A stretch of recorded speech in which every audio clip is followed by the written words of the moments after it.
You cannot. Okay. Holy Spirit, They better do it, Lord. Holy Spirit, You better get them, Lord. Holy Spirit, Before I get them, Lord. activate. Hey. Activate. Let's go. Holy Spirit, activate. Oh no. Holy Spirit, activate. Okay. Holy Spirit, activate. Okay. Activate. Hey, hey, Let's go. they say I ain't saved cause I cuss a little bit. But you're the only judge that I need and that's it. They always in my business cause they say I backslid. They read the Holy Bible but they ain't applying it. So Holy Spirit activate. If you do it right now, that would be great. I ain't trying to smack this chick in the face.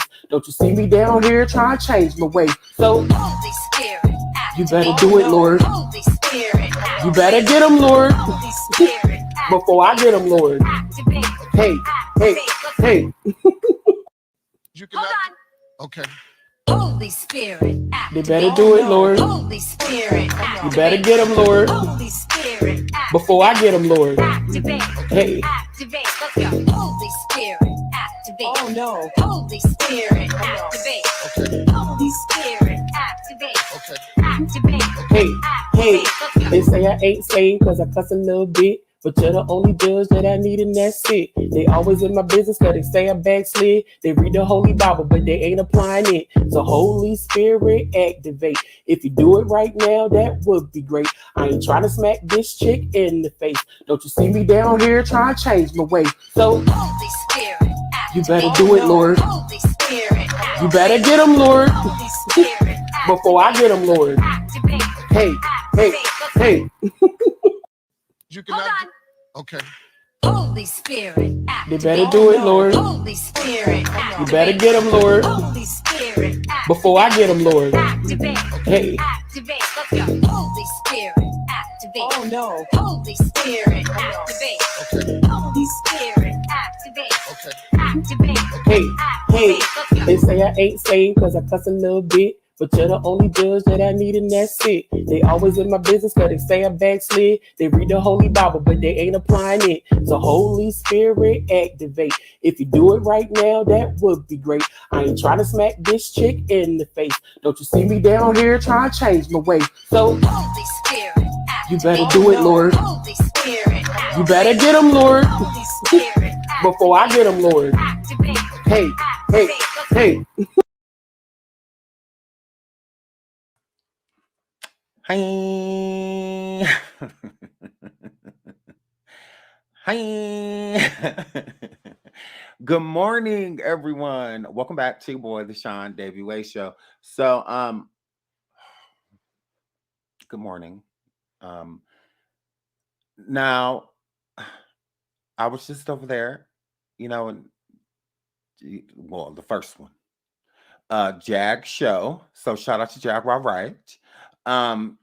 Minokir, Minokir, Minokir. I don't know what the is going on over there, and I don't give a damn. Okay, heard a couple names that were really gross, so that turned me off immediately. I literally clicked right off after I heard certain names. I'm like, ooh, gross. So, yays. So, I left. But shout out to Jaguar. Again, girl, me no care, me no care.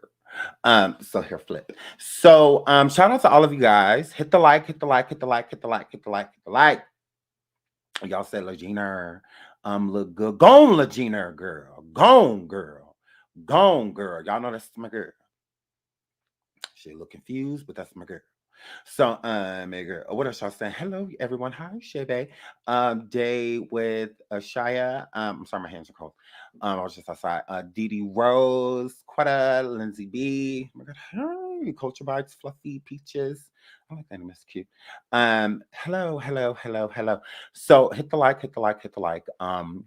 We're going to get into these good topics. Later on today, we have a hot topic show. So we will get into, y'all been sending me a lot of stuff with, celebrities and what's been going on. And y'all just like, ooh, Sean, talk about this. This will be funny. I know you make this funny. So please talk about these things. So tonight we will do a hot topic show and with an interview with Draper Winston, an actor, a real actor with real acting credits. We will be talking to him tonight, and I'm super excited. So make sure you guys are here tonight for the hot topics. Okay, gonna do a little celebrity roasting, and then we will talk to an actor, and then we'll skedaddle on up out of here. So make sure you come and check that out tonight. Okay. Oh, don't come in here.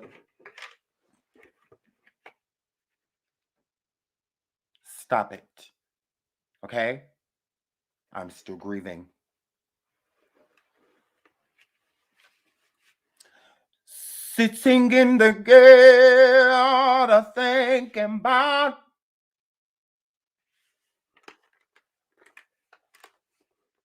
Stop it. Okay? And I really miss when Jaguar was pregnant.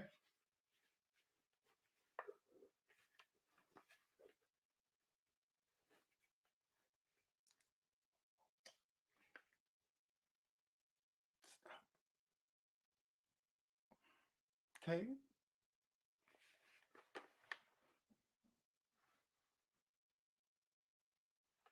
It's awful. So, I'm here, Flip. So, please stop coming up here talking about my child that I lost. Very insensitive, Belle. Very insensitive. Okay? My word. Girl. No, y'all, because I'm still sad, y'all. Every time I look.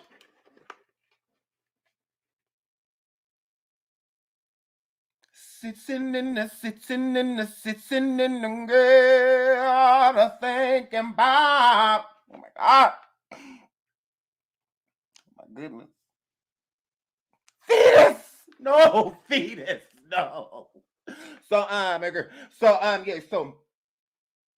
but I'm getting it together, you know. I'm getting better each day.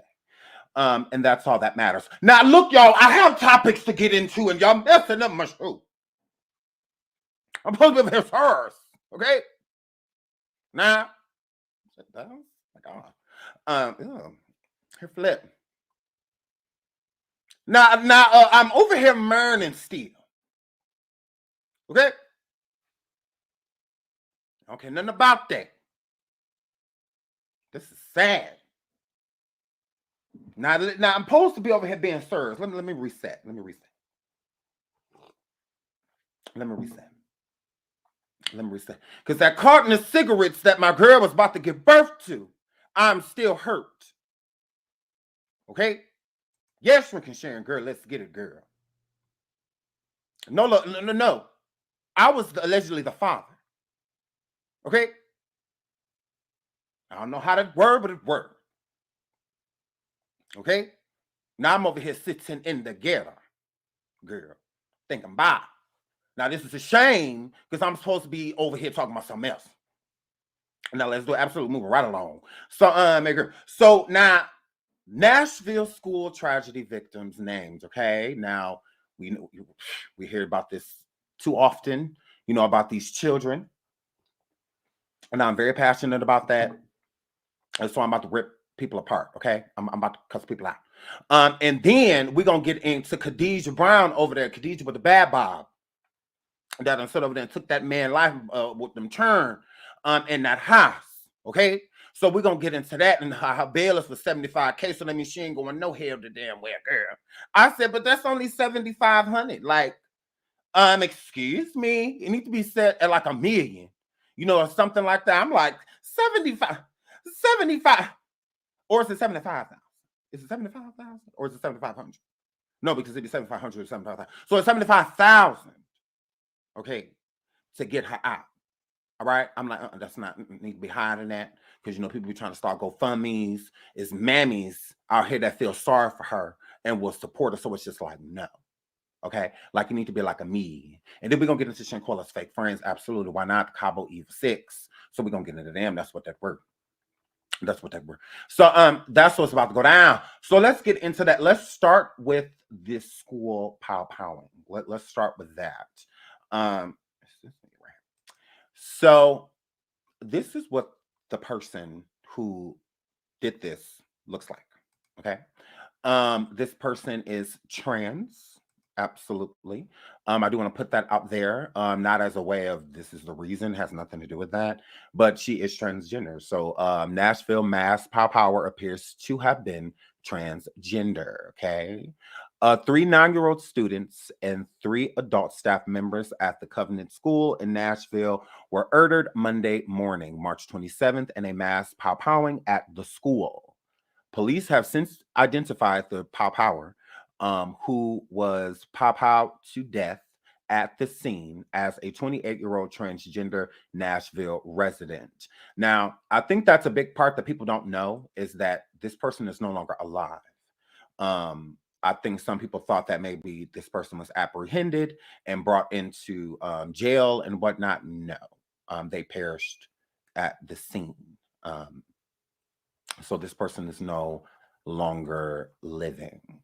Okay, so yeah, I just wanted to put that out there. That she is not alive. There is a lot of reports of this story, but there's not a lot of reporters reporting that she is no longer living. So yeah, so she did, the police did end up, yeah. So let's get into it. So the Nashville Power hid guns from parents before attack, police say. Police said the shooter did not target any specific kids or adults during the powwowing at a Nashville elementary school on Monday. And then here's like a really like crazy part about what these people that go into these schools. It's like going into an elementary school. It's like these are literal innocents. Like, not to say like no one deserves this, but who worse than like a literal like an adolescent, or something like that. I mean, like that is crazy it's like these kids are so like they're barely know what life is, and y'all targeting them. Like, why? I just don't understand that. I really just don't get it. Like, why do y'all keep targeting these? These are babies. Like y'all talk, like how could you consciously walk up to a child, an innocent child, just no one you've ever met, seen, nothing, and just end them? Like, how does a person get there? Like, I don't get it. I really don't get that, and I don't think I ever will. I don't think I'm supposed to, because I could never do anything like that. So since I can't do it, I feel like that's why I can't understand it. I think a lot of things we can't understand, we wouldn't do. Like when some like R wording or M wording or this M wording, erdering, it's like I could never imagine, because like I just couldn't imagine doing this. It's just like not in me, But it's like these are babies, At high school, it's not to say, like, again, no one deserves it, but high school, they're older, so how they react to things and react to people is different. Well, by being targeted, I would say. But how do you target an innocent adolescent child? Like, how do you target that person? Like, I don't get that, I just don't get it. But let's keep going. So this happened in Nashville, Tennessee, right? Isn't Nashville, Tennessee? The Power who killed 3 students and 3 staff members at a Christian school in Nashville legally bought 7 weapons in the recent years and hid the guns from their parents before carrying out the attack by firing indiscriminately at victims and spraying gunfire through doors and windows, police said Tuesday. So this person doing this had no specific target. They just wanted, I guess, to end lives. I guess there was no, this specific person did this, so I'm coming here to do this because of this. I have a grudge against this school or one of the staff members. It was literally just random, pretty much. Just, I guess, because some people are, suicidal, to where they want to feel like they want to end their own lives. Not everybody want to do it like the old school way, like taking things or self-inflicted, some people don't want to do that. Some people want to go out another way, just like, I'm ready to go, But before I do, I'm going to ... So that's why I believe the majority of these things like this keep happening, because these people are ready to go. When you feel like you have nothing to live for, then that means you have nothing to lose. So you'll act, like a person with nothing to lose. If you were gonna leave this world and there's some certain things you wanted to do before you leave, or feeling you wanted to feel before you go, then you make, because to me, this person was completely ready to leave. Like they were ready to pass away for this, like they're completely down. And I believe it was part of their plan. There have been a lot of other pop powers that have done this, that take their own life after taking lives. They, take it right there, like right, so it's just like the police never even get a chance to do anything, because they don't already, off themselves, after hurting so many people, in the process of it. So it's like they just are ready to go. When you have a wish, like, you pursue it. And I think that this is what they do. I think that instead of doing it themselves, they don't actually have, because even a lot of people too that are idol, which get help. There's plenty of hotlines that you can call. They're too selfish. So with them being selfish, they don't want to do it themselves. Meaning, I don't want to off myself. So, but I do want to be offed. So I'm going to go out here and do something for me to be offed, because I don't have the guts to do it, but someone else will, if I do this, crazy. It's absolutely crazy. They would she is it she or shy? I hope I'm saying that right. Did you see the message to her friend? Yeah, right before saying this is my final goodbye. Yes, I did see that. So that's another reason, like, like she had her mind made up, like she was ready to go. Was like, I'm gonna go here to pass away, because a person like her didn't have the guts to do it herself, or himself. Sorry, however the pronoun is. I'm sorry. Himself. He didn't have the guts to do it himself, so he decided to have someone else do it. If I go take lives and have these big weapons, because you want to be looked at as like a threat, so that they take you out immediately. And I think that that's why there was no specific target, is because she just wanted to go. He just wanted to go. So take out people and then wait. And that's what happened. Take out people, wait, and what happened. So yeah, her mind was completely made up. It was happening either way.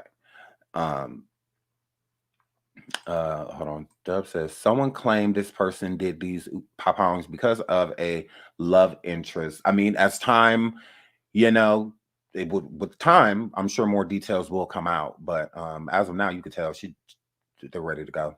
This was the end for them. So the Violence Monday at the Covenant School was the latest school pop howling to roil the nation, and was planned carefully.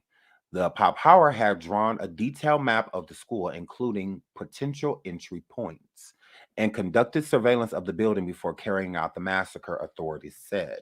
So if you see a person scoping out a perimeter, if you know all of this, why didn't you do anything about it? Like, I don't get that. Like, why didn't you at least question said person, or something like that? I don't like, if you knew, then how did you know that? Gross. So I'm like, how did whatever. So um the pop power, okay, the authority said the suspect, Audrey Hale, 28, was a former student at the school. Holly, is it Haley? Haley did not target specific victims, among 3 9-year-olds and the head of the school, but did target the school, this church building. Police a spokesperson, Don Aaron, said at a news conference Tuesday. So it's just giving familiar. Like, it's giving familiar. It's not giving, I came here to do this because these people did this to me. Like, no, it's just, this is random. Like, what it is. I mean, it's random. It's not, I mean, planned, but planned for random reasons, not, like literally these people did something to me. So I'm going to come in to get revenge, or whatnot. I was hurt here. No, just That's what that person decided to do. Holly was under a doctor's care for a undisclosed emotional disorder and was not known to police before the attack. Metropolitan Nashville Police Chief John Drake, said at the news conference. If police had been told that Haley was or idle or homicidal, then we would have tried to get those weapons, Drake said. But as it stands, we had absolutely no idea who this person was or if Holly even existed. So, I mean, that makes complete sense. I mean, you can't just go take something from somebody, just because, I mean, you need to have reason to do so. And a lot of times with these people that hurt people, it's their first time. It's like they have no record, of violence, or anything like that. So it's hard, to really pinpoint who should and who shouldn't, be having set weapons. And again, they weren't alerted of her being violent or even really just her being on the radar at all. She was kind of just coasting, kind of invisible, if you will, because she, no trouble, no priors, no nothing like that. So to their system, she's a ghost, basically, besides she does exist, but we don't have anything on her, not as much as even a parking ticket. It's just like there's no reason for us to be over there like, oh, let's go take all those weapons. She's like, no. And yeah, so crazy, absolutely crazy. But let's keep going. So, okay. Tennessee does not currently have a red flag law, which lets police step in and take firearms away from people who threaten to KILL. Holly legally bought 7 firearms from 5 local gun stores, Drake said. 3 of them were used in Monday's powwowing. Holly's parents believe their child had sold 1 gun and did not own any others, Drake said, adding that Holly, is it Holly or Haley, had been hiding several weapons within the house. Holly's motive is unknown, Drake said. In an interview with NBC News on Monday, Drake said investigators don't know what drove Holly, but believe the powwower had some resentment for having to go to that school. So again, this lists nothing about a girlfriend or anything like that. But like I said, as time, goes along, maybe that would have been. But as of now, there's no motive. It's just, besides the little rumor we heard about, she was mad she had to go to this school. We have no idea, it kind of just happened, so it's giving random. It's giving very random. So, those poor kids, it's giving very it's just randomly happened. Drake at a Tuesday's news conference described several different writings by Haley that mention other locations and the Covenant School. Police have released videos of the powwowing, including edited surveillance footage that show the shooter's car driving up to the school, glass doors being shot out, and the shooter ducking through one of them, like going in the building. Additional video from Officer Rex body cam shows a woman meeting the police outside as they arrive, telling them all the children were locked down. But we have 2 kids that we don't know where they are. Oh, so sad. The woman then directs officers to Fellowship Hall and says people inside had just heard gunshots. 3 officers, including Engelbert, search rooms one by one, holding rifles and announcing themselves as police. The video shows officers climbing stairs to the 2nd floor and entering a lobby area, followed by a barrage of gunfire and the officer yelling twice, "Get your hands away from the gun." Then the shooter is shown motionless on the floor. Police identified Engelbert, a 4-year member of the force, Michael Colazzo, a 9-year member, as the officers who fatally shot Holly. Aaron said there were no police present or assigned to the school at the time of the shooting because it is a church-run school. Okay. Now, here's my thing, and I'm going to stop right here. Okay. Now, you see this officer says that there was no police present or assigned to that school. There are too many police officers in cities for there not to be a police officer at every single school. There's no reason. It literally does not make any sense to me why a police officer is not sitting in a school parking lot every single day. It's only from like 7 o'clock in the morning to about 4 in the evening that they could all be switching shifts. But every school, especially since how many pop hollings like this have happened, every school should have squad cars there every single day. Every single school. There's no excuse. There's no excuse. Okay? There's not literally crimes happening every hour on the hour. And if so, it don't take 6 squad cars to be at a domestic or 19 squad cars to be at a disorderly conduct or disturbing the peace. It don't take 9 squad cars to pull up on one person with some weed. No, y'all, because it's annoying. It is annoying. It's annoying. Because that's crazy. That y'all have 17 squad cars at a fist fight. But then schools are being pop through. And all of like, that literally makes no sense. It's too many squad cars in each city for there not to be police, because it's only for hours. It's not like the school is open for 24 hours. That I would understand. I would get that, but they're not. They're open. Most schools are open from about either 6 or 7 a.m. till about 4 to 5 p.m. There's no reason. Every single school, most cities have about 2 high schools, 2 middle schools, 2 elementary schools.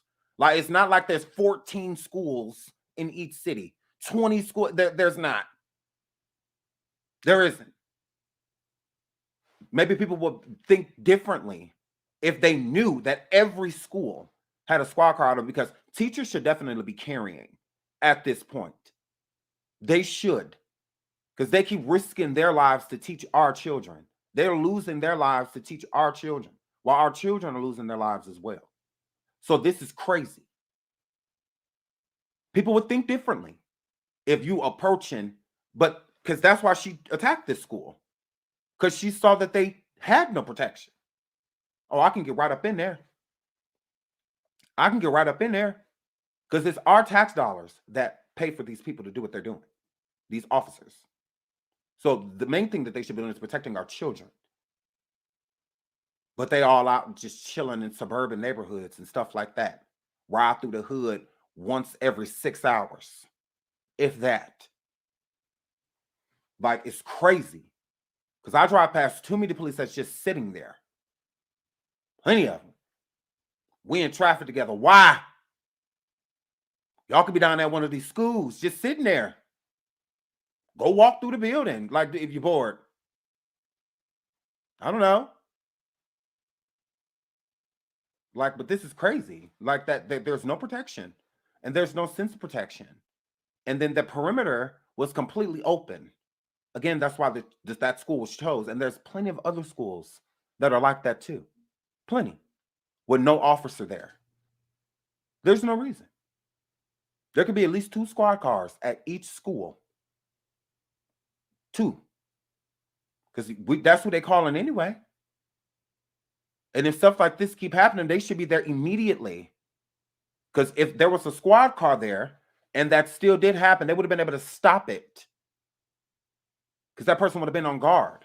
Because now, oh, the police are, oh, they're coming. So now they're worried about that instead of targeting these kids now. You know, and the backup could already be on the way. So, I mean, I really don't understand that. The police have the right to end that person's life immediately. These schools are not carrying. How are you protected when you basically are open target? Like, what are these teachers supposed to protect? Like, what are they losing their life? They being shields, losing their life, and the kids are still losing their lives too. Like, it's crazy. These are babies. Something needs to change. And it does not need to be just, well, you never know who's going to, you don't know. And that's why there should always be protection there. Always. The police have the right to end lives immediately. Teachers don't. Principals don't. Somebody coming in that school with a big weapon like that, what are they supposed to do besides duck? What are they supposed to do? They have no way of protecting themselves. at least a principal, somebody needs to be carrying. Like, I mean, that's crazy. How can you go into survival mode with no protection? Like, you have what you supposed to do? Like, we ain't bulletproof. Like, I mean, do something. Put everybody in the front office in bulletproof vests or something. I don't know. But I mean, what you're doing now ain't working. It's not working. People keep dying. Like, this is crazy. There's no reason.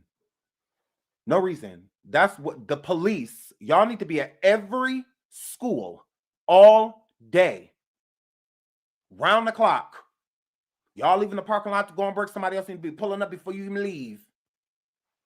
Like, why not? That's the start. I know I would feel better sending my kids to school knowing there's going to be police there all day. I'll be completely fine with that.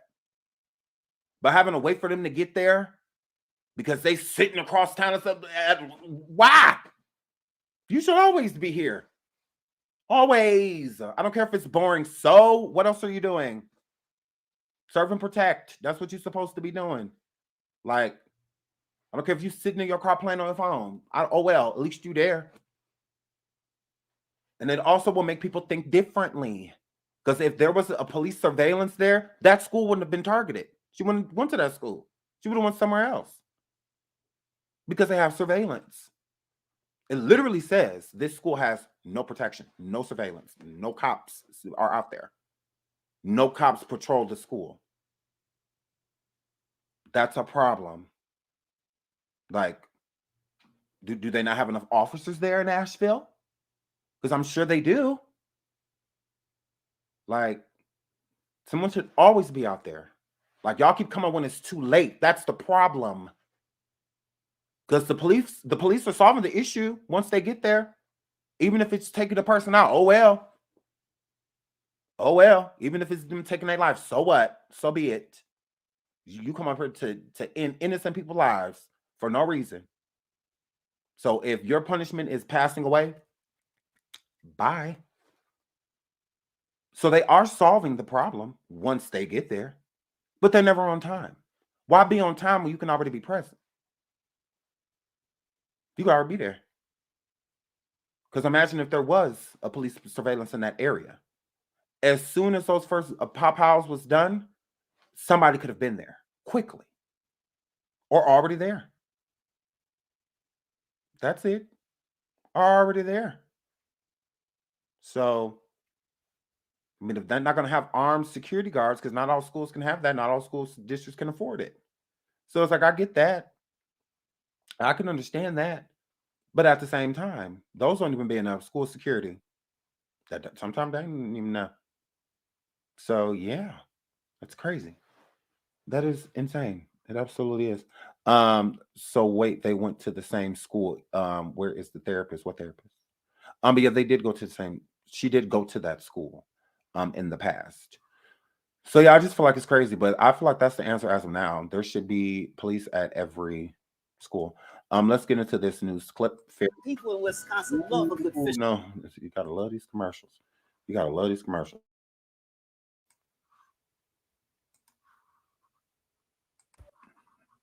Are learning more about the Nashville school shooting, where 3 9-year-old students and 3 school employees were killed yesterday.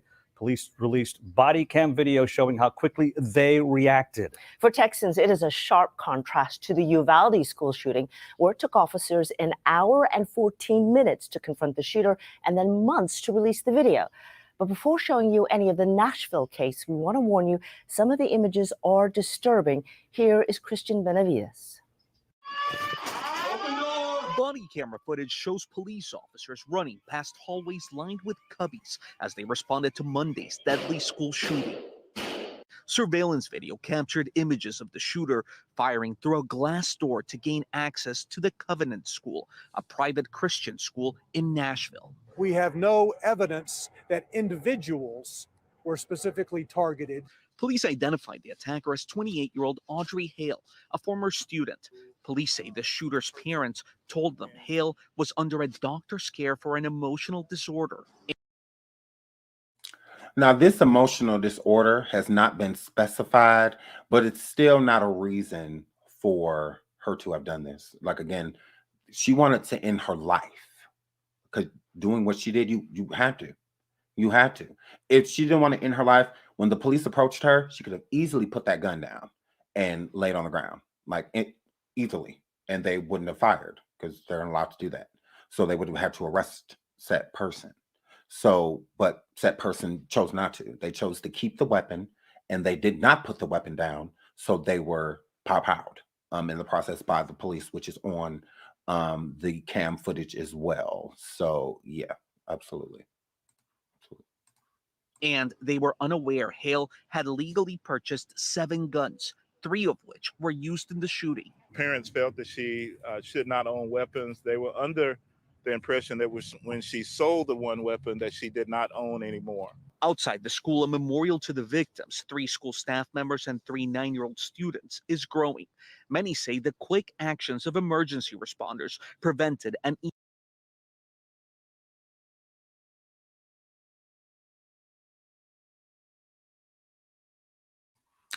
So these are the people, they are identified, that lost their lives. So rest in peace to Evelyn, rest in peace to Hallie, rest in peace to William, rest in peace to Cynthia, rest in peace to Catherine, and rest in peace to Mike. So this is horrible. This is horrible. Crazy. Crazy. All of these people are gone for. And then it's just like the parents, like that is literally like one of my worst nightmares. Like literally have woke up out of my sleep, because of that's what, like when I hear like my kids' schools being on lockdown and stuff like that, like my heart instantly just like skips a beat. So it's just like, because I'm just like, what is happening? It's like I want to get there immediately, like because this is too common. To the point to where we are so desensitized to it, to where this is becoming normal. And when we hear these things, instead of being shocked and flabbergasted, we're kind of just like, oh, well, how many people died this time? Like we shouldn't be like that, but it's happened so much, to where it's just like we kind of are.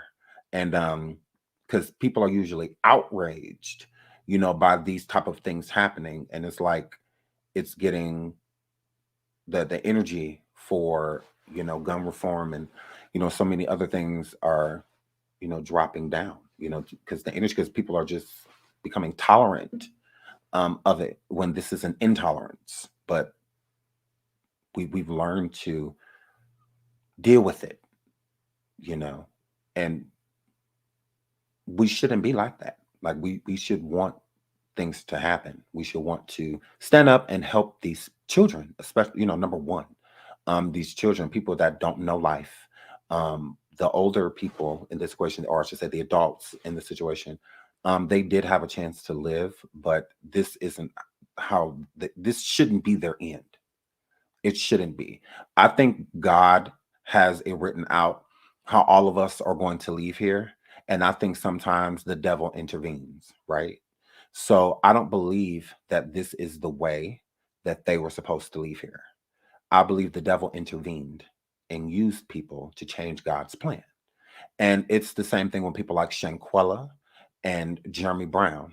I don't believe that that is how God wrote for them to leave this earth. I don't think God wrote out for when Shanquella was born to be like, one day in your 20s, these horrible people you're going to go on vacation with are going to take your life. No, I think he had something else for her, something else written out for her. And the devil intervened by using Dejanay Jackson. And her end was written differently than how God intended. And I think it's the same thing for these people and these children. I don't think God let them be born so that they could perish 9 years later. No, I don't think that was his plan for them.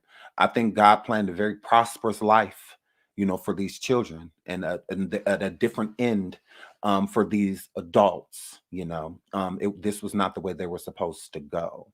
And I think those type of things need to be brought up so the sensitivity can come back to these conversations instead of us being so desensitized, by them. Again, I don't believe God let Jeremy Brown marry Kadejah Brown and Kadejah Brown be Jeremy's end. No, That is not how that was written out. The devil used uh, Kadejah to change how God and planned on ending this. It wasn't. Jeremy wasn't supposed to go to him that way. You know, the devil intervened, so and changed, you know, his end. So yeah, that's why when they say life isn't fair, I look at life like that. Life isn't fair because a lot of people try to take the power of God and become it themselves as man and feel like they can dictate life and death. And that's not for us to do. So, how can you give life and take it from someone else if you know how precious it is to give it? You know how you feel about the people you love. You wouldn't hurt them. So, why are you out here hurting other people? You know? So, yeah, I think that it's sad. You know, it's a really sad, you know, situation. And again, prayers to all of these people's families, these children. Number one, and their parents. I can't imagine, you know, how devastated they are. Um, what horrible moods they have been in. I'm sure it's like a never-ending nightmare. Wanting to wake up and hoping that you're gonna hear that little voice come in the bedroom or knocking on the door or in the kitchen knocking something down, and you hear nothing, you know. And I know that has to be bad. It has to be one of the most horrible feelings on the planet. It's weird because my daughter came home the other day and she said that she walked up to me and she asked me a question, and she says, "Dad, what is your worst fear?" I said, "Something happened to one of y'all. Why?" And then she said, and she laughed, and I said, "What?" She was like, "Well, at school today, my teacher said if you ask any of your parents what their worst fears, you're going to be involved, you know, in some type of way." So that's why she laughed and smiled, because she was just like, "That's true," you know, because you instantly went right to me. You didn't even care nothing about yourself, you know, you didn't even think about you. You went straight to thinking about me. So, and I'm sure this is how these parents, you know, feel about their children as well. You know, their worst fear is this. So this is a nightmare, a living nightmare, a torturous nightmare. You know, it's a thought, but it's a different. It's when a thought is a thought and it's turned into a reality, and this is their reality. Now it definitely is. It definitely is. No, the Lord gives everyone free will. The God that I serve, I don't know about yours, Elaine, but the God that I serve, He gives people free will. Even Lucifer, even him, even Gabriel, He gave him this same thing. He gave him free will, as well. So, what does that mean? I don't understand that. Um, I don't get it. Yeah, God is a powerful God. He's a merciful God, but at the same time, there are things that happen that are unexplainable, right? So just like this situation here, it's unexplainable because these parents, these parents have lost their children's life. No, don't get rid of her. Leave her. She's fine. She's not. No, she's not doing anything. Leave her. These are. It's a question. It's not disrespectful. It's a question. With that being said, this situation here is unfair, right, Elaine? These parents have lost their children, right? So, would it be fair for them to blame God for losing their children or the devil? Like, which one? Because if the devil did it, God's stronger than him, right? So then God could have stopped it, but he didn't. So is God evil? No, he's not. He gives people free will. He gave us all that, you know, all of us have, you know, free will. So there's things in life that we can't explain and that we think is unfair, but it's not fair to blame God because God is love. So, but when something really, really, really, really bad happens, like, you know, someone passes away early, you know, or something like that, it just seems so unfair that we need someone to blame. Sometimes it's hard to call on God when something so terrible, you know, has happened, you know, because it's just like, God, if, you know, if you love me, why, you know, would you let this happen? You know, it's not God, that's the devil. The devil intervened because even the devil has free will. It wouldn't be a battle if God wanted to control the devil, right? If God wanted to control the devil, him being so powerful, he could just do it, right? He doesn't because he gives him free will. God is a fair God. So that's how I look at it. I don't believe the devil is more powerful than God. With one, the other couldn't exist. So I don't feel that way. I just think that just like we have the will to do what we want to do, God gives the devil that too. So he lets him have the will to go around and whisper things in our ear and make us want to do bad things. And sometimes we listen. Just like sometimes we listen to God, sometimes we listen to the devil too. Sometimes we do. That's the whole battle within itself. Who are you going to listen to more? So yeah. So no, I don't think that the devil is more powerful than God. I think once again that God gives him will to do what he wants to do. Just like if the devil doesn't want to be the devil anymore, God will give him that too. But again, without one, there couldn't be the other. So to keep a balance, the devil's going to stay where he is, and that's why God's going to stay up high. So will is what comes in. There is no who's more powerful than who, honestly, because this is not our heaven. This is the devil's heaven. This is the world. The earth belongs to the devil. It belongs to him. God owns everything else. That's why it's so easy, for the devil to, convince us, and, give us the energy to do bad things, because this is his world. This belongs to him. This isn't God.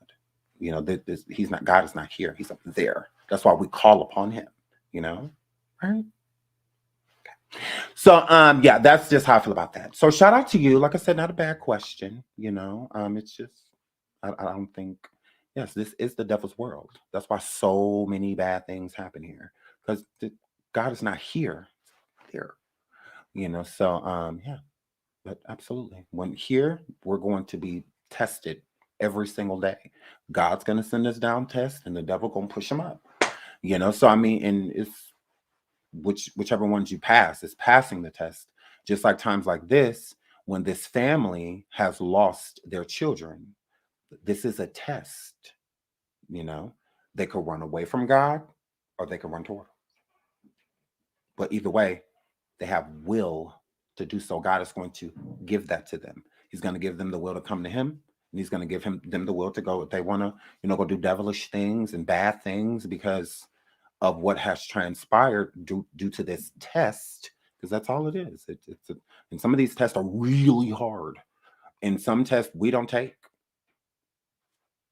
So not everybody take the same test, So, but sometimes the tests are similar. They definitely are. So, yeah, I just think that, it's a test, and these people innocently losing their family, they're being severely tested right now. But that usually means that something really good is on the way. Something really good, because God doesn't give us more than we can handle, than we can bear. So and not everybody can bear losing a child. Not everybody can bear it. That's why it's a test, because some people can and some people can't. So, but I feel like if they go the way of God, then there's so many blessings coming their way, like so many. And if they go the way of the devil, then it's poor people, because yeah, I mean, but that's just how I look at it. Not to get all like religious, on y'all. I know everybody has different beliefs. So that's why I kind of try to keep, religion out, because I don't want nobody coming for my G's. So my 6 pounds, 7 ounce baby G's. So but yeah, I just think that we all have free will, and some use it wisely and some don't. So yeah, shout out to them. I will keep y'all updated on anything that I hear about this. Again, prayers to the families. It's a horrible situation. Drifting into, let's get into where is she? Sorry guys, bear with me. Here she is. So I have so many bookmarks, it's crazy. Wife Pop House husband on Facebook Live after furious argument over housework as she is heard screaming, "I don't want to go to jail." Mississippi woman accused of pop-powing her husband on Facebook Live. Kadejah Michelle Brown, 28, allegedly shot and KILLE'd her husband, Jeremy Brown, 28, on Saturday, March 25th. The woman is heard screaming, "I don't want to go to jail," telling a child in the home, "Your daddy is dead," after the shots ring out on the video. So, now, okay, wait, I think, yeah, just for a reminder, of course, now I'm not going to listen to the whole video, and I'm also not going to, so right here, warning, viewer discretion.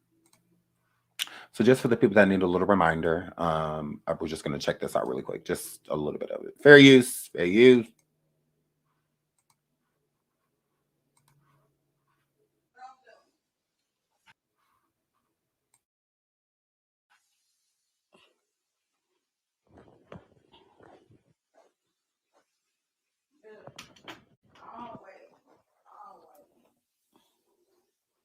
Yeah, people want to have something to say, but he ain't here with his kids. He ain't helping.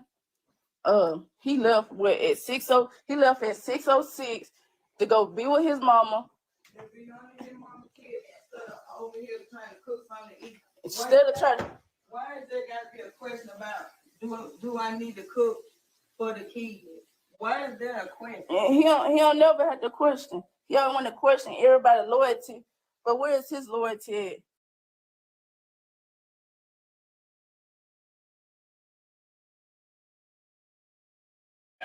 So this is her.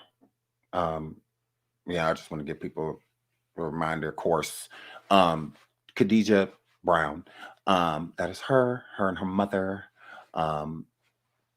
upset because her husband didn't come home. So let's listen a little bit more, and then we're gonna move on to her bail.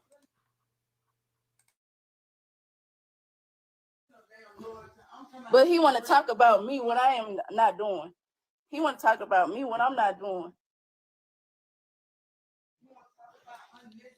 Talk about unnecessary. Then he talking about calling the police. Talk about I'm gonna get my stuff. But you got 4 kids and a wife. It's 7:36. He can't even be. He can't even come here and cook for these kids. He can't even come here and cook for the kids. He got to be at work at 8 o'clock. Nah, matter of fact, he got to be at work at 9. Okay, but he still got time to cook for these kids. And then he got to go pick up his. He got to go pick up his buddy from his job, Law. Well, he need to tell Law he need to get his mama car and go to work. He pick up his brother-in-law, take him to work back and forth every day. I ain't got nothing to but then, nobody, helping nobody, but he can't put gas in both cars. What I'm saying, if Law ain't getting him no gas money to go to work, talking about people got stuff.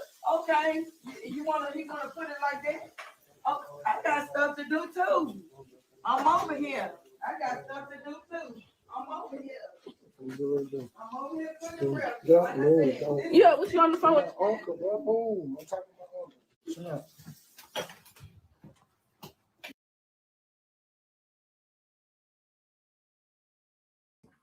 The last time we watched this video, there was a big misconception that he was on the phone with his mother, and that's how he found out about, or she found out, my fault, sorry, that she found out about him being hurt over there and going there.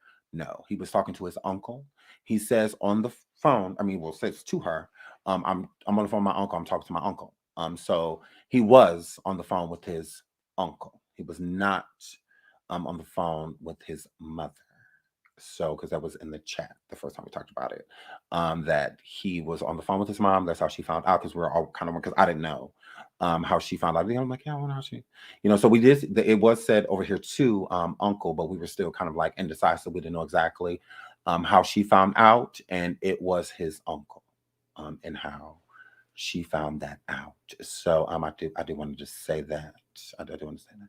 So I'm back to the video.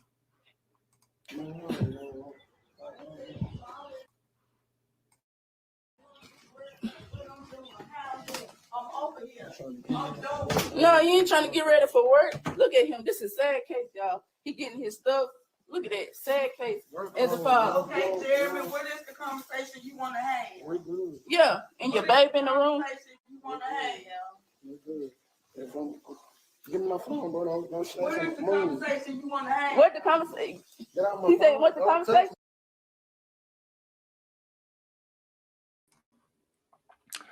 As y'all can see, as you can see, this woman is badgering him, snatching his phone, walking up on him, all of that, and then we know what happens. I don't want to play that just because, it's a lot. And we already did. So, yeah, you can definitely see that she's violent towards him. That, it's no secret there with how, be quiet, how defensive he is when she comes up, because it's like he already knows that she is going to put her hands on him, and he tries to avoid that. So let's get into the main reason we're here with her, talking about her. Shout out to the New York Post. Mississippi mom allegedly Papa's husband dead on Facebook Live. So, a Mississippi woman has been charged with murder after she allegedly gunned down her husband following an argument, which played out to her friends and family on Facebook Live. Kadejah Michelle Brown, 28, of Columbus, and her husband, Jerry Brown, were captured fighting in this chilling video, which live streamed on Saturday. Police said. Lowndes County Sheriff Eddie Hawkins told WCBI that the couple had been arguing most of the night, and that Jerry was trying to leave the apartment to defuse the situation. What is the conversation you want to have? Kadejah repeatedly asked him as he prepares to leave. Don't touch me. Tell your daughter to keep her hands off me, he says while holding the phone up to his ear, while another woman, apparently Kadejah's mother, is heard in the same room. Sorry. You're supposed to be here, Kadejah says, as she berates him not for helping with the kids. So this is a picture of them. This is a picture of them. Y'all, please hit the like, please hit the like, please hit the like, please hit the like. So let's keep going with the article. Don't touch me. I'll call the police over that. Jerry tells her as the confrontation becomes more heated and physical. This is your family. You're supposed to be here helping, taking care of the kids, Kadejah's mother is heard saying. At one point, the picture goes black, but then the escalating argument is heard for several seconds before a single gunshot is heard and strident hails erupt. Okay. A child also is heard crying amid the chaos. Sheriff's deputies responded to the apartment at 500 Green Tree Drive about 7:40 a.m. Saturday and arrested Kadejah, who has been charged with murder, police said. It appeared that Brown and the victim were involved in an argument that turned physical. This incident was captured on audio/video on Facebook Live, the Lowndes County Sheriff's Office said. Jerry Brown is seen on the Facebook Live moments before he is pow-powed dead. Kadejah Michelle Brown captured Facebook Live of herself fighting with her husband, whom she allegedly powed dead.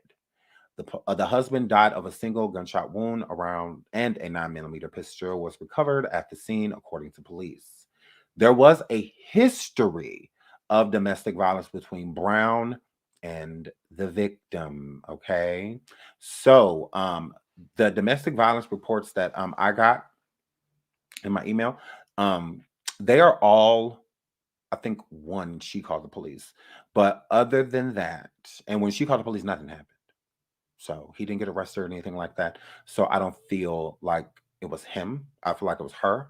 And she ended up calling the police on him. I don't know, just like to make him mad or to like to prove a point. I have no idea, but she was very violent towards this man. Very violent towards him. She hit him often. And he called the police on her often. So this was nothing new when the police pulled up. So for sure, she should be charged with what she's being charged. She absolutely deserves the charge. She did it because she didn't want him to leave, is my guess. So with the people that are going around saying like, oh, well, she was putting a post on social media saying that he was with this person, that he was with another man, and then it was supposed to go around saying that she allegedly caught him in a bed with a man, and all of that stuff. She never said anything to that effect in the video. Not at all. Not even the loud mother-in-law said anything about that. So I found that very confusing. Very confusing that people bring it up at all because it doesn't matter.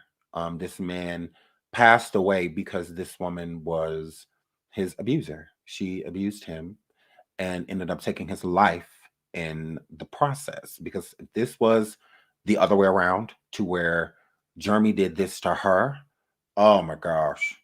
Oh my goodness. The backlash that, he would be getting, because that this happened. But since she's a woman, it's just like, oh well, there is no excuse because these same people they're trying to make excuses for her by saying, oh, she found him, caught him with a man, or she caught him with that. None of that matters. People get cheated on every day. That does not give you the right to end a person's life because you got cheated on. Who cares? Like that. Who cares? Just like the woman who the trans woman, the trans man, I should say. What is her name? Holly, that took those people's lives. It doesn't matter why it doesn't matter who made her mad, who did this, who did none of that matters. It doesn't matter if it's over an ex-girlfriend or who cares.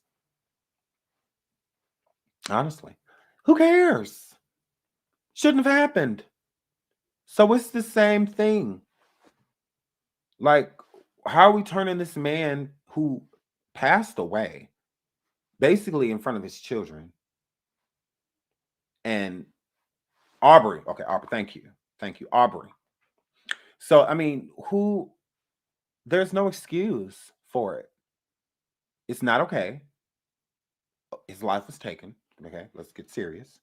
And with his life being taken, if this was the other way around, the same people that try to excuse her behavior by finding a reason to be like, this is why she did it, doesn't justify it. It does not.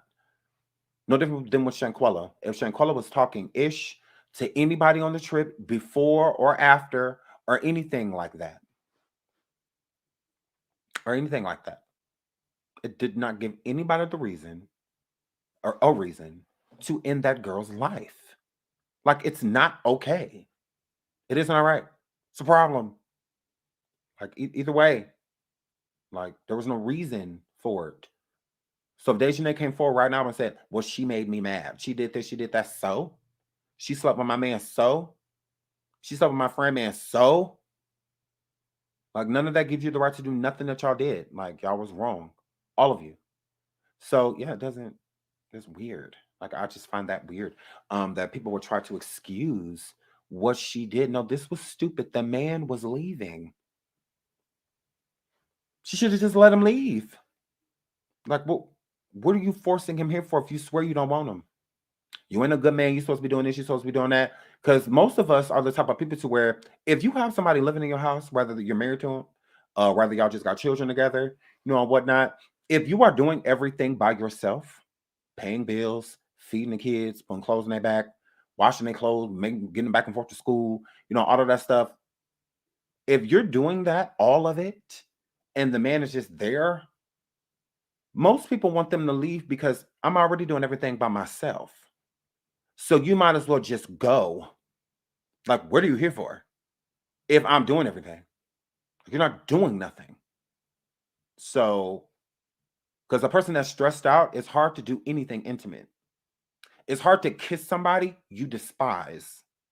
It's hard. When you tired all day and you wake up, you go to sleep tired and wake up tired. All they didn't sit around did is played video games and stuff all day or back and forth today. Family house running around, smoking weed. It's hard to care about that person. It's hard. And that's why most of these losers start cheating. Because they're not getting what they need at home. Well, you would be getting it if you were taking care of home. You want to sit up all day, smoke weed, play video games, and think you about to smash and like, gross. Like, yeah, don't touch me. Like, and that's how most people be. They just like, whether you're a man or a woman. It's just like gross. Like, I'm doing everything. And you think I'm about to open my mouth and do what? I'm doing everything. And you think I'm about to go get all dressed up and sexy and lay in the bed? For what?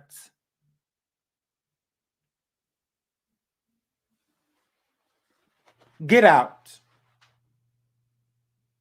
Pack that PlayStation and get out. Because it's just, I mean, I'm doing everything by myself. What you here for anyway? Besides sex. And I could do that by myself. Mm-mm. Look what I can do. Like, yeah, I can do that alone. No assistance needed. Nobody pleases me like me. I know exactly what I want. So, yeah, get out. So for her to make it seem like he had to be doing something if you want to keep him there. Just like shout out to Jaguar Wright, love her dearly. But for you to keep talking about the husband, girl, can't keep talking about somebody say you don't care. You did because you have to. Because if you don't, then let us know what you care about by talking about that. Okay. Then if you open your mouth and start talking about that again, then that means that that's what you care about. Okay. Okay, girl. So it's the same thing here. She should have just let him leave. Just let it go. That's how I feel. Just let it go. Like we can't keep saying how a person ain't worth nothing, ain't got nothing, ain't this, ain't that. Then what are we discussing them for? Let's talk about that do got stuff. Let's talk about them. Like, because what we talking about, if this person is so trash, if they're so this, if they're so that, okay, let it go then. Move on. If you can't move on, then there's something about the situation you still want. Now, I'm honest enough to say something like that. You know, if I'm trolling an ex, or if my ex is about to leave my home, like in this situation, or, spouse is about to leave my home, I'm not forcing them to stay. I don't want nothing that don't want me, no way. I promise you. I don't want anyone that doesn't want me. That's gross. Like, why are you here? I can have somebody here that wants me. Trust me. Category. Like, I could, no. I would rather be with someone that wants me. Why sit here, in a relationship alone? Because a lot of people are like that right now. In relationships, but alone. Like, you're alone. Because it's a label at that point. It's not an actual relationship. People in relationships love each other and love on each other. Smile when they think about each other still. Even after the puppy love phase, it's still just like, you are in awe, with that person still. And a lot of people lose that. They lose that along the way. A lot of people lose themselves in these relationships. And I believe that Kadejah Brown has lost herself in her relationship, just like I love Jaguar to death. I think she has too. I think she's lost herself within her relationship because that marriage meant more to her than I think she's willing to accept. It meant a lot to her. It did. And she shouldn't be ashamed of that. She shouldn't be. She was at a very hard point in her life when she met her husband. She was. So with them not being together anymore, it's like that dark hole being opened all over again and her standing in front of it and deciding if she wants to jump in or not. And I think the last time she was about to jump in that hole, she met him. And now he's gone, the husband. So now she's standing back in front of that hole to jump or not jump. The people that are holding her back now are people like Sean Deviway, the Fisher King Payne, Legina, Burnt Gap, her mother, her son. We are the people that are holding her from, jumping. So that's why, again, like I said, I keep my relationship with her off of here because, people are going through things. You never know what a person's going through, even if you feel like they're trolling or if you feel like that. I mean, I'm pretty sure all of y'all can recognize a hurt person when you see one, and you can recognize when someone is deflecting. You can recognize all those things. So, yeah, it's no different than, Kadejah. I think that she had a good man and she was just angry. That's all. Resentful. Of certain things, and that happens in relationships. No different than Jaguar and her husband. I mean, you never know; they could get back together. You never know, because she swears she don't care about him, and he swear he don't care about her. But if you don't care about her, while you're on the phone naming people that she has possibly slept with, like, why do you care? You said that you don't want her, so none of that should matter, right? I mean, you're literally at someone's house. So I'm like, yeah, clearly y'all still care about each other. So that's why I choose to stay out of it, because they're gonna do what they want to do, whether they stay apart and hate each other, or whether they get together and love each other. I mean, that doesn't have anything to do with me. I'm staying out of it because I've never been a part of the marriage, and I'll never want to be. Okay, I have my own. So yeah. So shout out to Jeremy Brown's family. The bail has been set at $750,000 for Kadejah Brown to get out of jail. I don't see her getting out of jail, but you never know.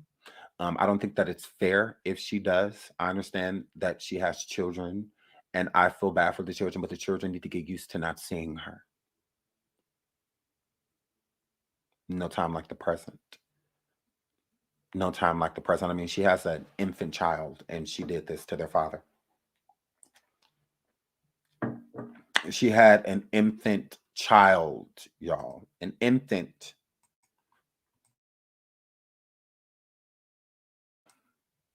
An infant child will never know its parents. Will never know. Not in the way it's supposed to.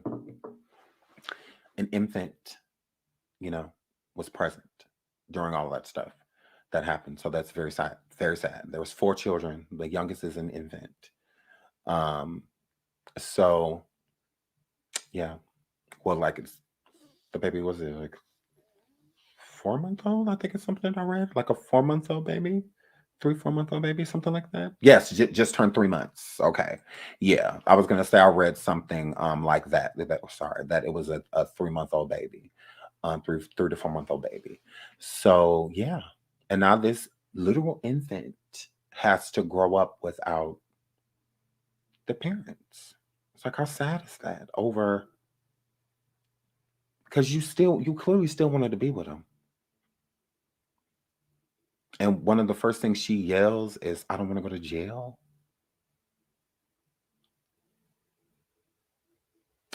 You meant to do what you did. Like you did. And I don't feel like she was doing it consciously, but subconsciously, her subconscious already had his mind made up. We taking him out. We are taking him out. That is what happened. Go downstairs, go upstairs, and grab that, and let's do this. That's what her subconscious says to me. And the first thing she says is, I don't want to go to jail. It's like she clicked back, like she fully came in, because sometimes you have outer body experiences to where your soul kind of just steps out the body, and the body just, you kind of just watching yourself do all of this stuff. And then when it happens, it's like a snap, and then it's like instantly you back inside of your body. It's kind of like astral projecting. Within the moments where you feel like, now consciously, I know I shouldn't do this, but I am. It's going down, So yeah, I really don't feel like it was a conscious thing, but subconsciously, yes, you did that. You wanted that to happen. Like, you absolutely did. Like, there's no way she can convince me that she didn't want that to happen. She did. She just didn't think that she could do it. That was the thing. And she proved herself wrong within that moment. So with her popping back into reality, it's just like, wow, like, I really did it. I thought of this, but to actually see it, that's why I say it's not good to threaten people. Because if you keep threatening and threatening and threatening and threatening and threatening, your subconscious going to keep picking up all that energy. Right? So then you're going to grow this like resentment, like towards that person. Right? And it could turn into something very bad. That's why it's not good to bottle things up, because it could turn into a whole nother monster, that you can't control. Bottling things that we have control of what we decide to put inside the bottle, but then sometimes that bottle gets too full because you have so much, going on, to where it's just everything to at the end. It's just like you don't even recognize yourself. It's just like, who am I? Like, what did I just do? Type of situation. And that's why, again, and I think a lot of men and women bottle up things, and then you have that breaking point, And once you hit that breaking point, yes. Shout out to Shanquella Sharon. She says postpartum is no. Our mother should have tried to do more also to help the children and daughters suffering from postpartum. No excuse. Absolutely. No, I did see that. Postpartum. Yes. I did see that. About that she may have had postpartum. Shout out to Andrea for the super sticker. Hello, sweetie. Welcome to the chat. I did see that she may have had postpartum, but that is still no excuse. Sorry, I'll read that. 2 and 2 forever. That's still no excuse to do that. Most parents that are suffering through postpartum, that anger does a lot of times get geared towards the children. It's usually not geared towards, because the depression comes from the child. It usually doesn't come. I mean, the father can be involved with being depressed, but I mean, it doesn't really have anything to do. I mean, with postpartum, that's something, more so of is something that women suffer and women go through. Their body's changing and and stuff like that. So I mean, I get that, but being depressed is not a reason to. I mean, postpartum is not a reason to like literally go take a life. Like it. I mean, it literally isn't. That's not a reason to go and take a life. So there's plenty of women that have suffered. No, that literally makes no sense. So if you feel like you can take a life because you have postpartum depression, that's you. That's what you decided to do. There's plenty of women that go through postpartum depression every single day, and they're not out here taking lives.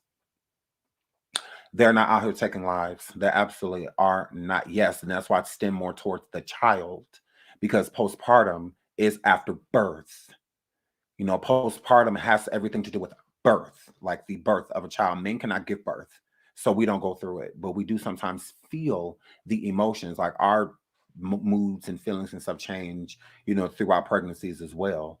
But at the same time, when it comes to postpartum, that's why like shaking baby syndrome and stuff like that is more so based off of the mother having postpartum depression with birth, the child.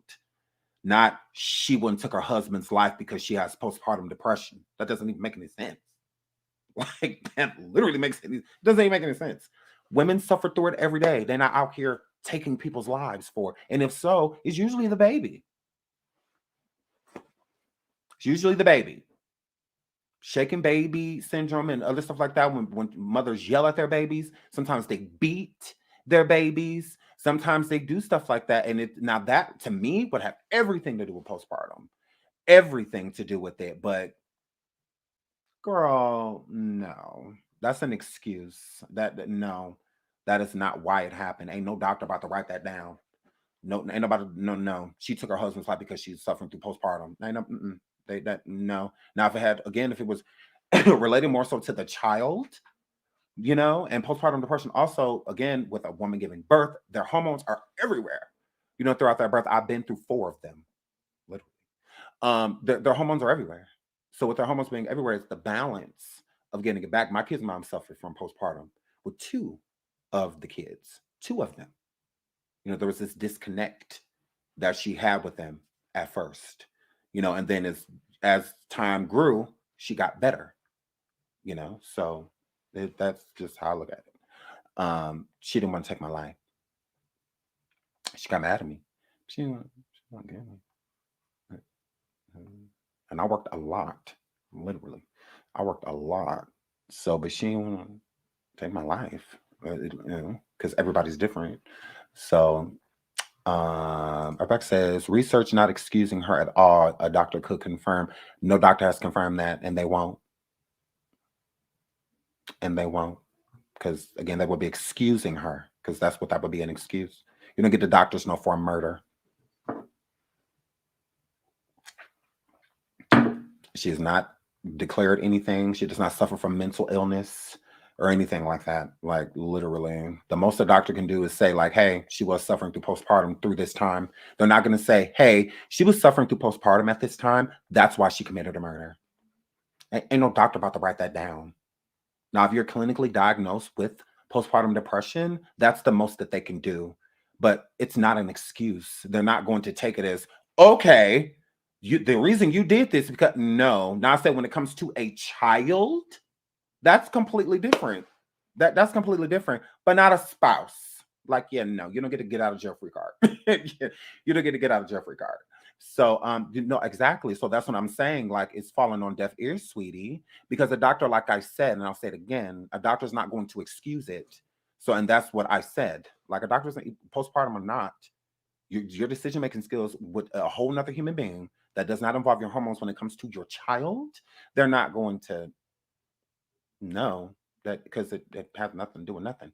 So to say that postpartum can affect your decision making skills, what does that have to do with anything if it's not going to excuse her taking a life? Because that's what she did.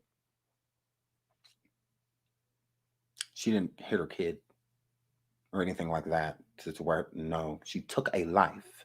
So if postpartum isn't the reason why she took it, then why does it even need to come up? That's like me going to court for murder and saying that I just had a baby and I went through postpartum. I'm going through postpartum, Your Honor. I just had a baby not too long. You're a man. Like, like literally give birth. And so it's like, I couldn't use it. So, I mean, why would she be able to? Shout out to PR. She said the murder mother should get charged with, right. And because I was looking into that too. Absolutely. I was looking into that too. And I was just like, look, is they bringing charges up on her? Because she definitely assisted in this damn situation. Shout out to Earth Back to the Moon. She says, as a woman that suffered from postpartum, it affected the way I interacted with anyone, not just the baby. It can, I'm sure you meant, can make you act irrationally. Absolutely. And there's been a lot of irrational decisions made, but taking somebody's life is not one of them. That don't get to be put on there. There's no side effect of postpartum stating that you may murder. That's not on there. So again, everyone is different. You went through postpartum and you didn't take a life. If she was going through postpartum and she did, that's what makes y'all different. You act irrationally. You did that, but you still didn't take no life. So it's not the same. So we have to compare to what we did. Now, if you can say that, when I was postpartum, I took a life, Sean, you didn't. So, sweetie, like, everybody's situations are different. You and I can go underneath the same bridge right now, and I promise you we're going to have a different experience, because I'm going to look at things you weren't, and you're going to look at things that I did. So, and some things we're going to look at the same things, but we're going to see something different, because the experience is different, because everybody is different. So, yeah. I have two friends. We're all standing at a bridge. I tell one friend to jump off the bridge, and I tell the other friend to jump off the bridge. Only one decides to jump off the bridge. What does that have to do with the other friend? Besides that, they decided not to. Same experience. He told me to jump off the bridge too, but I didn't. So, yeah, girl. Yeah, that it's not an excuse, sweetie. Yeah, she was going through postpartum. Oh well. That's just how I look at it. If Audrey, the or Nashville Pop Power, if she was going through postpartum, oh well. We don't care about none of that. Those aren't factors. Lives are gone. If you feel comfortable walking up to Mr. Brown's family, Jeremy Brown's family, and saying she was suffering postpartum, if you would feel comfortable walking up to them, shout out to you. Shout out to you, because I wouldn't feel comfortable saying that at all. I won't feel comfortable saying that at all. Like, oh, she was suffering through postpartum. That's the reason Jeremy's life's gone. Postpartum. He'll do it every time. Sorry, guys. Yeah, no. Yeah. So, yeah, I wouldn't feel comfortable saying that to them. I would feel more comfortable saying rest in peace to him and my condolences. I wouldn't feel comfortable saying anything like that to excuse her at all, because that's how it's going to be looked at as an excuse. That's how people are just. I know I would. If you came up to me and told me, oh, the reason why this person is your family member is gone because of that. I don't care about none of that. Like, I promise you. Now, if they were like mentally ill in some way, then yeah, that would definitely be considered. I would definitely consider them, but I mean, it's still gonna be a problem. But I would definitely consider it, but I'm not considering postpartum, because anybody can go through it. That's not something people are born with. It only happens if you give birth. So, yeah. So, but again, I'm not downplaying postpartum, because it could be horrible. Some women go through postpartum for years. Like years after their kid is born, and they're like still going through it. So it's no joke. Depression at all is no joke. Depression is very hard. You have very dark thoughts, and a lot of decisions you make aren't normal. Your normal decision making skills. So yeah. So shout out to the people that go through and have went through postpartum. Y'all are the real MVPs again, especially the ones that make it out, because not everyone does. Some people do things to themselves when they go through it. So yeah. So shout out to all the women that have suffered through postpartum, because it's no joke. It isn't. It is no joke. Or a laughing matter. So here we have it here. Where is it? Right here. The whole incident was being played on Facebook Live. Deputies recovered. Bond for Kadejah Brown is set at $750,000. Okay. She has not been bonded out. She's still in jail. As of now, she's still in jail. She's not out. And I hope she stays there. I mean, I really hope she does. So moving on to our last topic before we get out of here, we'll be back later with an interview. Y'all, on my way. So let me see. Okay. So let's get into my girl Shanquella. Let's get into Shanquella. I'm trying to get all of these topics out, y'all, because I'll be telling y'all we're going to talk about it and I'll be feeling bad. I'll be like, oh, hi, the Official King Pain. Like, love you. Hey, friend. Y'all get over there and subscribe to my friend, the Official King Pain. Y'all know I love him. Shout out to OK Pete.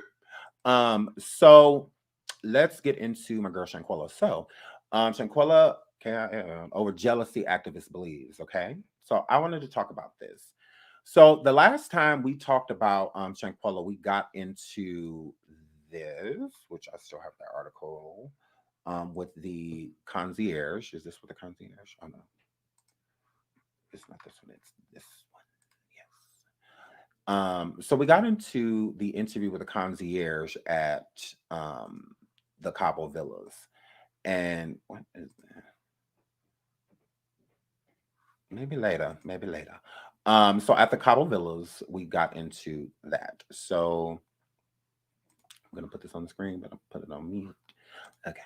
So with that being said, we got to find a lot of stuff out. One of the main things that we found out is that the friends not only were laughing soon after Shanquella's body was removed, but they all went out to dinner after.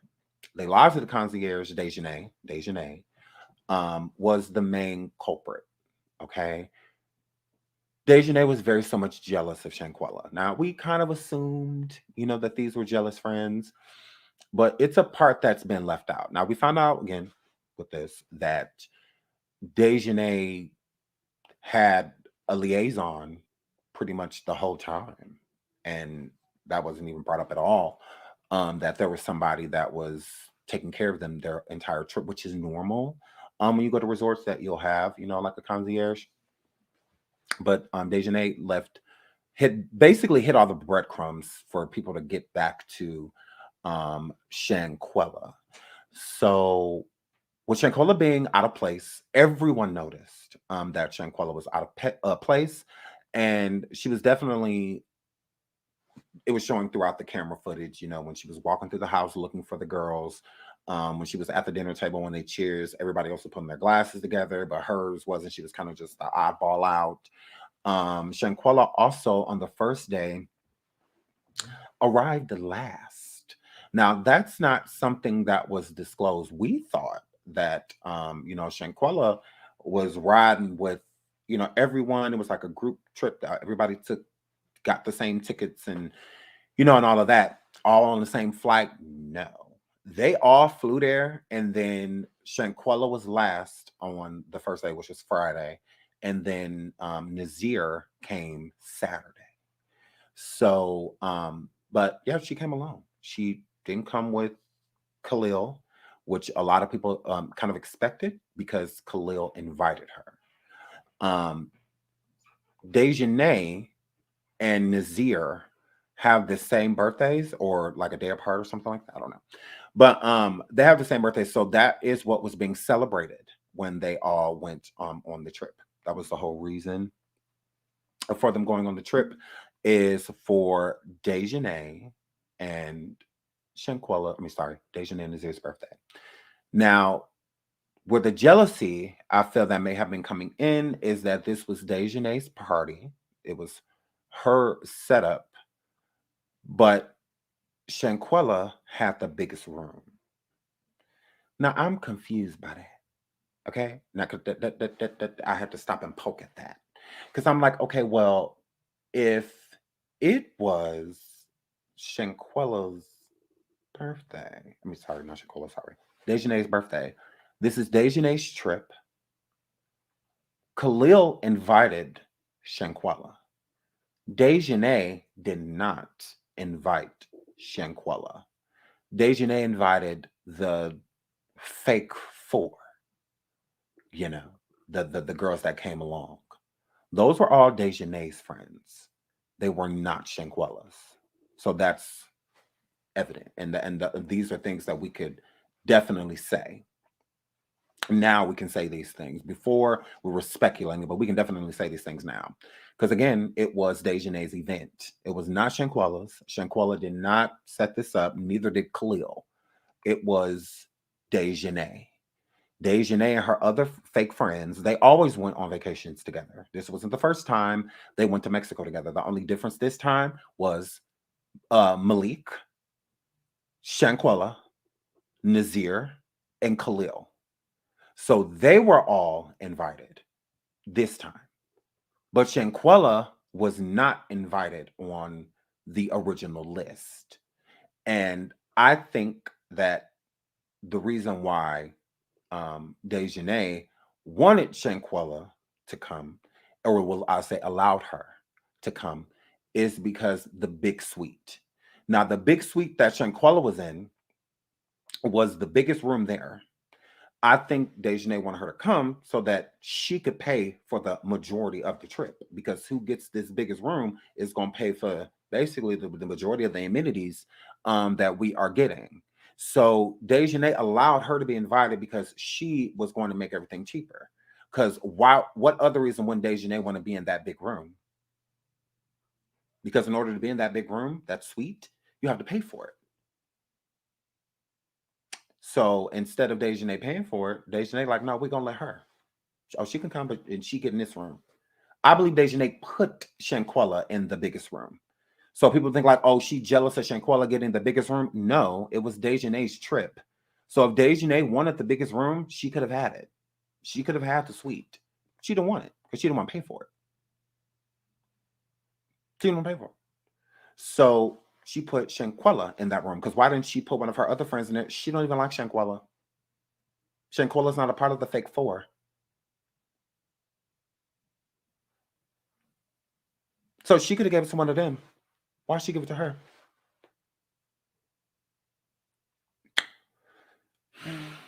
She gave it to her because she wanted to fit her with the majority of the bill. Because Shanquella basically paid for the majority of what was going on by paying for that part of the suite, because they were all supposed to be paying collectively. That's how it becomes cheaper, because they're all splitting it. So the biggest room, which was thousands. What was it, like 4,000? I don't remember. But it was thousands of dollars to have that suite. It wasn't cheap to stay in a suite. What's like 2,000, 3,000, 4,000, something like that. It was thousands. I know that. It wasn't no couple hundred. It was thousands to be in that room. And I think that they didn't necessarily have someone to pay for it because they all broke and, balling on a budget. And with Shanquella coming, they're like, oh, perfect. The op can pay for the biggest suite. We'll put her in that one. Shanquella did not choose her room. Dejanay did. Fact. It was Dejanay's trip. The whole itinerary was done by Dejanay. From the food that was chosen at dinner, from the alcohol that was supposed to be served, the restaurants they were going to, the events that they were supposed to be doing, like water skiing, I believe jet skiing, stuff like that, was all Dejanay. The dinner at the restaurant that they was all supposed to go to Saturday night, Dejanay. It was all her. It was her birthday weekend.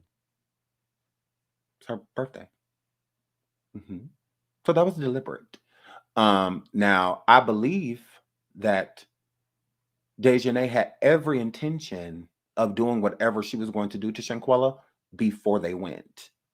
So when Khalil invited Shanquella. And I believe Khalil invited Shanquella because Khalil wanted Shanquella to get beat up. He wanted Shanquella to get hurt.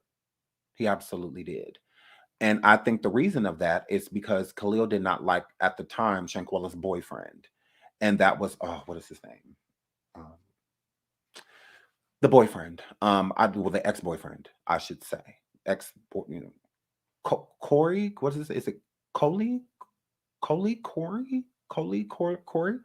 I don't believe that they liked each other. I don't believe that. And I think that with him coming around and Ricky, thank you, Ricky. Yeah, so Ricky. I believe that he was involved, and not like literally, but I think that there was already like smoke that they had exchanged and vibes that they had already exchanged. And Shanquella knew, but she didn't look at it as like a big deal. And I think Khalil did. I think Khalil did look at it as a big deal. And I think that when Khalil said, "Hey, we should invite Shanquella, or you should let me invite Shanquella," I believe Deja was like, "Cool, because it's two birds with one stone. She can pay for the majority of the trip, and I'm gonna beat her ass when we get there."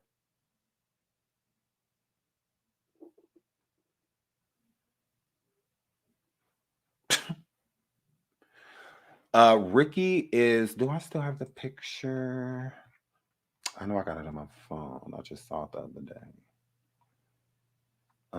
I will pull him up the next time we are live.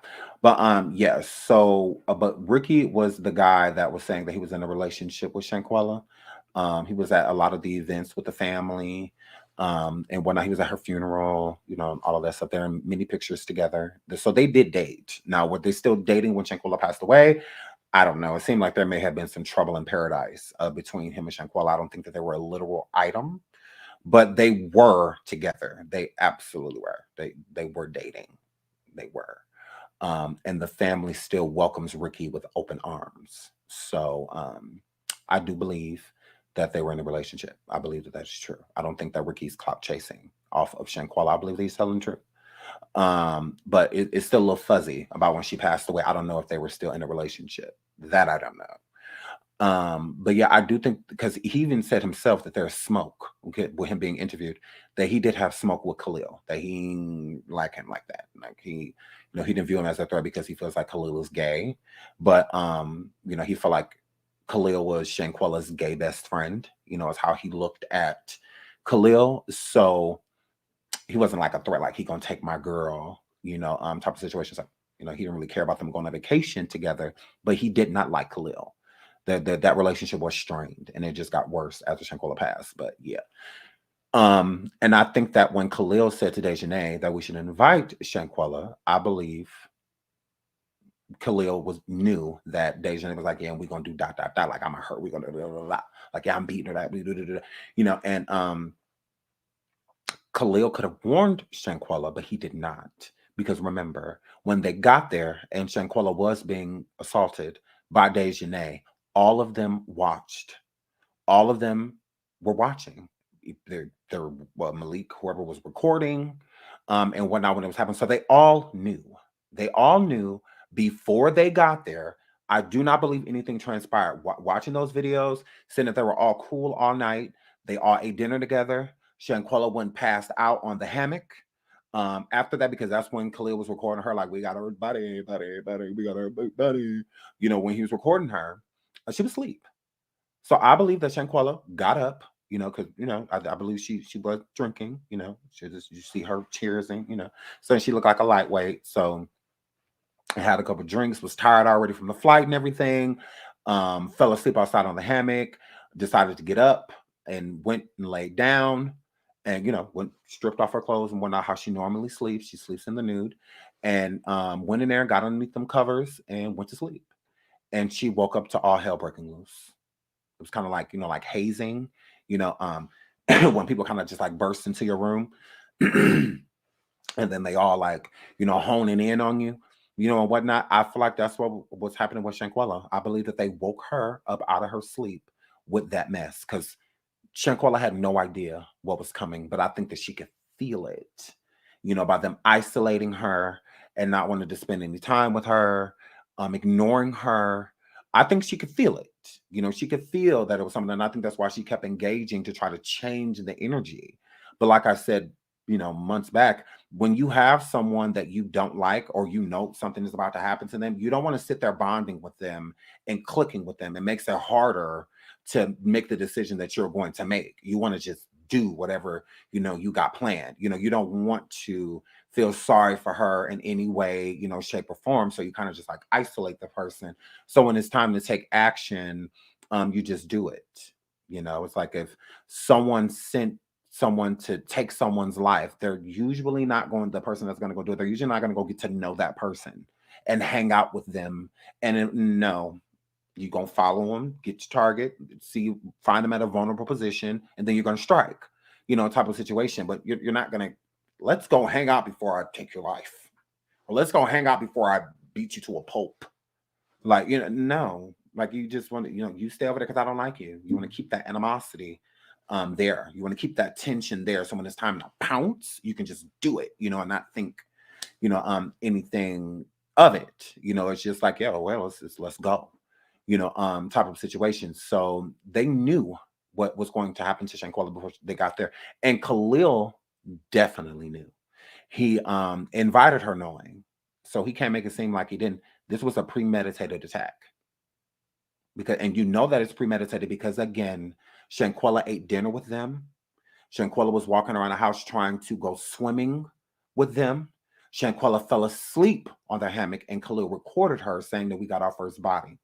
The next footage of Shanquella is that morning, and that was the last footage of her.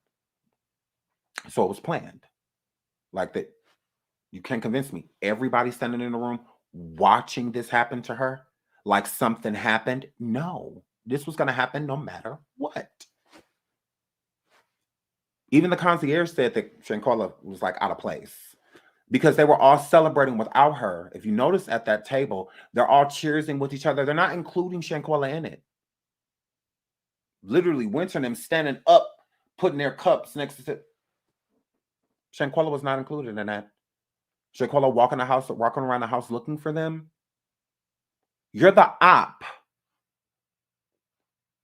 Like, no, we're not hanging with you. No. Yeah, we'll be out there, girl. Yeah, we see out there.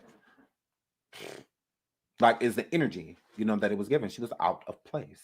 And he said that Shanquella, the concierge said that Shanquella didn't even speak to him. And she didn't seem like the type of person. She seemed like she'd speak to anyone. But I feel like she was already feeling some type of way. Like she was already feeling like, oh, I don't know about this. You know, because sometimes you can get somewhere and it don't even be the place. The place can be beautiful, you know, everything's great, you know, and then you get around the people and then it's just like, I don't know about this. Like, I don't know if I should be here. Like, I don't know if this, you know, is tea for me. And then you have people that will come, you know, reaffirm, you know, make you reassure you. And I think Khalil was the reassurer. I think that Khalil was the fake friend, you know, that was being like, you know, trying to participate in certain things for her. Like when he was outside recording, like, we got everybody, you know, trying to engage her to make her feel, to let her guard down, you know, and Shanquella did just that because I feel like her guard was up. And I believe that that's why when Shanquella spoke to her mother, Salamandra, that Shanquella wasn't like, well, Mom, I don't know, because they acting funny, you know. I believe that Khalil was the reassurer. I do. I believe that Khalil was making her feel like, you know what, you got a friend in me. And that made her get on the phone with her mother and feel like, you know what, I got Khalil here. I'm good. I'm just going to enjoy myself. I'm not even going to complain. I'm not even going to do none of that. You know, I'm just going, you know, like, yeah, Mom, you know, we chilling. We about to go eat. You know what I'm saying? You know, like, just so her mom wouldn't worry, you know, and stuff like that because she's far away. So, yeah, she's far, you know, so, you know, I think she just didn't want them to worry. And again, her reassurance was Khalil, making her feel like you were part of the team. And she wasn't. She wasn't. They isolated her from jump. And because Malik didn't like her at all. And you can tell with Malik in the audio saying, Quella, can you at least fight back?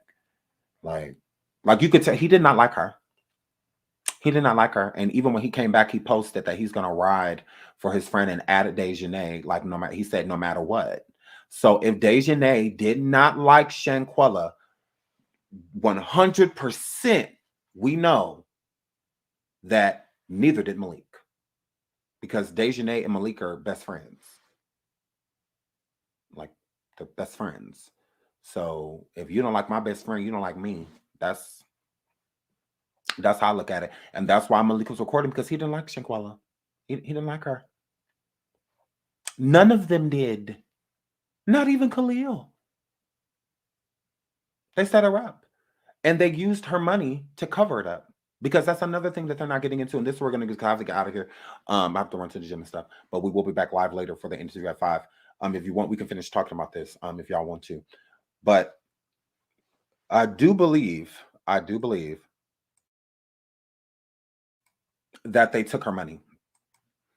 I do. I believe that they took her because when she came, Shanquella brought money, pocket money.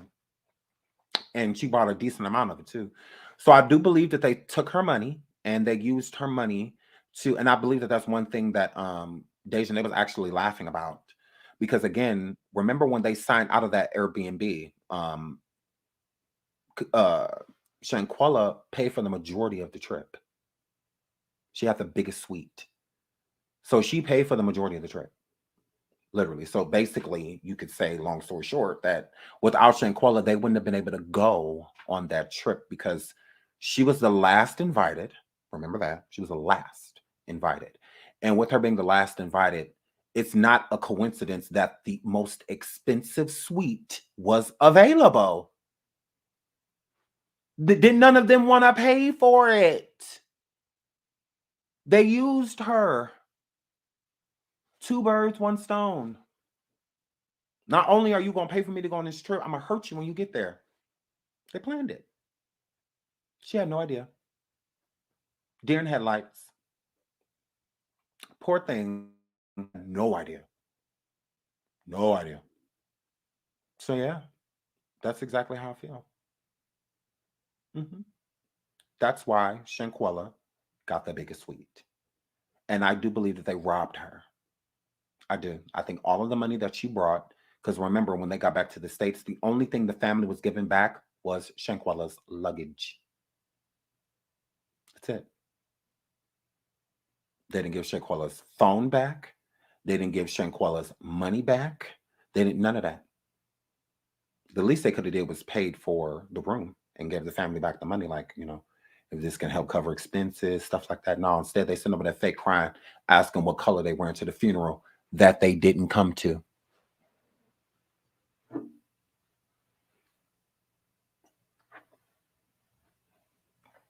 That they didn't come to.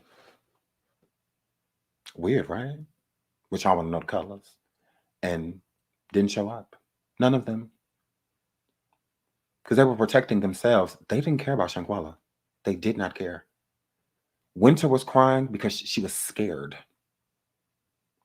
Winter wasn't crying because she was sad that Shanquella passed away. Why were all y'all laughing minutes later? Nothing should make you laugh in that moment. Like, they literally just took her body away and y'all kikiing. About what? Mr. Nazir, I'm so innocent. You were in the room of laughter. Could explain? Could explain, Mr. Wiggins? Nazir, could explain? You're so innocent. You were in the room of laughter. What was y'all laughing at? Asking for a friend? What was y'all laughing at? Your innocence? Okay. Like I said, you may not have known what was going on when you got there, but you knew before you left. You knew. When that conversation was had with that doctor, you were present. All of you were. Stop it. You are not innocent. You knew what happened to Shanquella, and you did nothing. You did nothing. The least you could have said is, you don't know if she passed away from alcohol poisoning, because I wasn't there. But if there was some weird stuff going on, you could at least said something like that. No. You tried to make it seem as if, oh, nothing to see here. Nothing to see here. I don't know what y'all talking about. She passed away from alcohol poisoning. That's what they said. Blah, blah, blah. What? So why was y'all kikiing and cackling in the room? What was so funny? Who was y'all laughing at? Oh, okay. Mr. I'm innocent. You ain't innocent of nothing. the evil Cabo 6, lock them all up. Every single last one of them. Just like, yeah, get them. That's why I hope America takes this case. So let's get them all. We don't need to just get Kadejah. That's not enough. Get them all. So it's like, get them all. Get them all. But I love you all. Thank y'all so much for joining me. Again, justice for these families, justice for Shanquella, justice for Jeremy Brown, and those poor children at that school in Nashville. Shout out to Nashville's prayer for the city, the state of Tennessee, and all that good stuff. Prayers for the the city of Nashville and everyone affected by it, even the other children and their families, the ones that were blessed enough to make it out of there. Prayers for y'all too. I mean, it's a horrible situation. It's just really sad. It's just, these situations are really hard to talk about, and they're also really hard to listen to. So I thank y'all, for being here, for being present, because conversations like this, a lot of people don't come to. You get maybe 10, 15 people sometimes, that are actually interested in these things that actually matter. This is what I like to use my platform for, to push things that matter instead of just a bunch of beef and chaos and confusion. We can do that elsewhere. It's keeping them separate. Is what I try my hardest to do. So again, shout out to y'all for being here. I really, really, really, really, really appreciate it. Thank you so much for being here. I love you. All of you. I love you. Shout out to y'all. And we will be back later. So make sure you guys come with about 5 o'clock Central Time. We'll be back with the interview and hot topics. We'll do the hot topics first, and then we'll hop into the interview. I love you all again. Thank you for being here. I love you guys. Oh my God, I love you guys. Bye.